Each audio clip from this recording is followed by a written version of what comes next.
Amor, graça e paz do Senhor a todos vocês, filhos e criaturas de Deus. Eu quero reativar hoje o módulo Momento de Meditação. Ele está parado desde julho do ano passado e o principal tema é quem é Deus, quem é Jesus, quem é o Espírito Santo. Tivemos 2 momentos ali especiais no momento de meditação e ficamos de voltar e continuar com o tema principal. Eu estava falando sobre Deus, Deus Pai, e hoje nós retomamos com o Deus Filho, o Senhor Jesus. Algo me chamou a atenção nesses últimos dias e eu quero compartilhar com vocês. Romanos, capítulo 12, versículos 1 e 2, diz assim: Rogo-vos, pois, irmãos, pela compaixão de Deus, que apresenteis os vossos corpos em sacrifício santo, agradável, sacrifício vivo, santo e agradável a Deus, que é o vosso culto racional. E não vos conformeis com este mundo, mas transformai-vos pela renovação do vosso entendimento, para que experimenteis qual seja a boa, agradável e perfeita vontade de Deus. Nós estamos vivendo tempos difíceis, tempos trabalhosos, como o apóstolo Paulo, escrevendo a Timóteo, ele relata sobre isso e mostra com clareza, há 1900 e tantos anos atrás, mais ou menos, quando ele escreveu essa carta, o que estaria acontecendo nos dias de hoje. Cremos que estamos vivendo o princípio das dores, os fins dos tempos. Enfim, o Senhor Jesus comentou em Mateus 24 sobre isso, naquele pedaço ali de Mateus, e outras passagens nos chamam a atenção para esses sinais. Mas o Espírito Santo tem incomodado muito a todos nós que temos essa preocupação de pregar o Evangelho puro e simples, sobre a questão de quanta coisa está sendo falada e está tirando o foco do principal, que é a salvação em Jesus. O Senhor Jesus disse de que vale o homem ganhar o mundo todo e perder a sua salvação. Aquele homem ajuntou, fez novos celeiros para colocar todos os seus grãos, e no final das contas, Jesus chega: louco, por que guardaste tudo isso aí? Hoje mesmo pedirão tua alma, para quem ficará? Mas para onde vamos nós? Tem 2 lugares para ir: o descanso eterno e o tormento eterno. Assim nós cremos, que está escrito na palavra. E nessa passagem de Romanos, diz que precisamos avançar, não nos conformar com este mundo, com o sistema que está sendo imposto, e avançarmos no conhecimento, na renovação do nosso conhecimento. E sabemos que tudo que se toca em renovação, em renovo, está falando de Jesus. Ele é o renovo, avisado lá no Antigo Testamento, que viria para poder trazer essa reconciliação de Deus com o homem, do homem com Deus. E esse texto nos mostra algo que eu vi também em 1 Samuel, uma pregação onde eu estava. Foi trazido o momento daquela palavra introdutória, o devocional, e foi trazido, e interessante que fala da mesma coisa, de não se conformar com as afrontas, com a forma como o mundo tem trazido o Evangelho, como está olhando o Evangelho e falando do Evangelho. Então nós não podemos nos conformar com isso. As boas novas que o mundo traz não são as boas novas de Jesus. As boas novas de Jesus, elas são profundas e só elas trazem a salvação. E olha o que aconteceu aqui nesse momento, uma história que vocês já conhecem, a história de Davi e Golias. E eu destaquei da seguinte forma: o confronto contra a afronta do gigante filisteu e a atitude profética de Davi. Então, versículo 4, tá?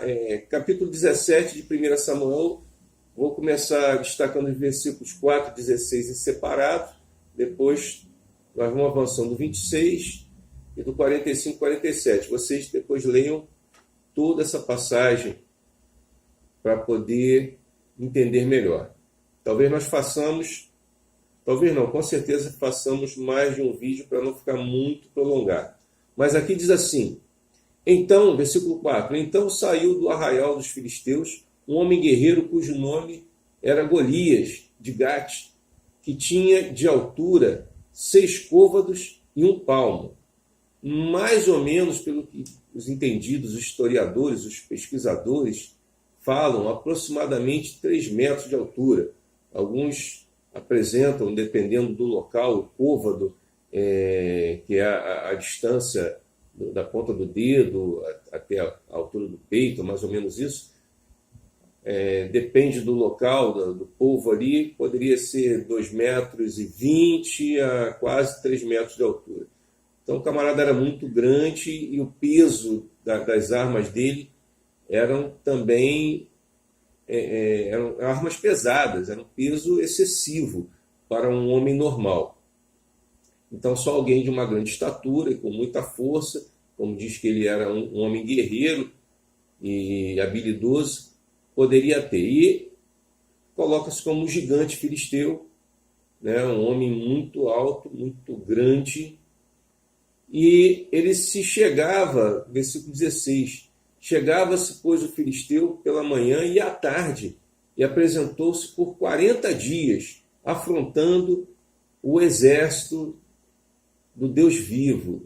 Então, falou Davi aos homens que estavam com ele, versículo 26, estamos pulando alguns versículos, dizendo, que farão a aquele homem que ferir a este filisteu e tirar a afronta sobre Israel? Quem é, pois, este incircunciso filisteu para afrontar os exércitos do Deus vivo? Ou seja, Davi estava incomodado com aquela situação. Ele não estava se conformando com aquele gigante, com aquele que estava vindo contra o povo de Deus, contra os escolhidos de Deus, os chamados para a salvação. E aí, a partir do 45 ao 47, tem algo muito interessante.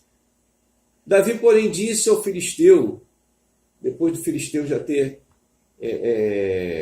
amaldiçoado a Davi, e como dizemos na gíria, zoado com Davi, Davi fala, tu vens a mim com espada e com lança e com escudo, porém eu vou a ti em nome do Senhor dos Exércitos, o Deus dos exércitos de Israel, a quem tens afrontado.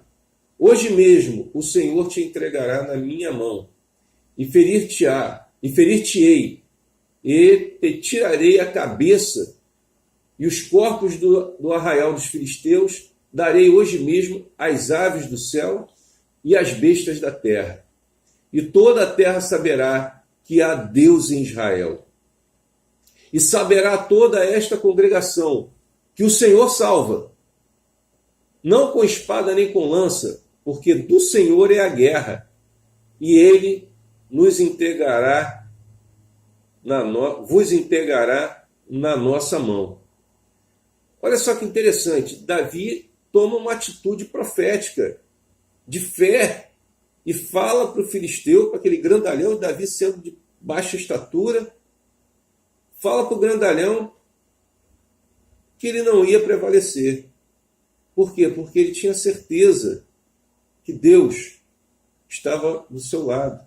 E havia uma afronta daquele povo, daquele gigante, contra o povo de Deus, contra o bem. É uma luta do mal contra o bem. E Davi, ele, como está aqui nessa passagem de Romanos, ele não se conformou com o que estava acontecendo no mundo, naquele momento, de toda aquela afronta. nós vamos prosseguir no próximo vídeo, ainda em 1 Samuel. Mas medite sobre isso. Não se conformar com as coisas desse mundo, mas devemos nos transformar através da renovação do nosso entendimento, da nossa mente. Está aqui, na testa, na cabeça. Não é isso? E devemos tomar atitude, apresentar os nossos corpos em sacrifício vivo, santo e agradável, que é o nosso culto racional. Amém? Vamos parar por aqui, daremos continuidade no próximo vídeo. Continue conosco. E que Deus nos abençoe, em nome de Jesus. Somente nele, para sempre, seremos um.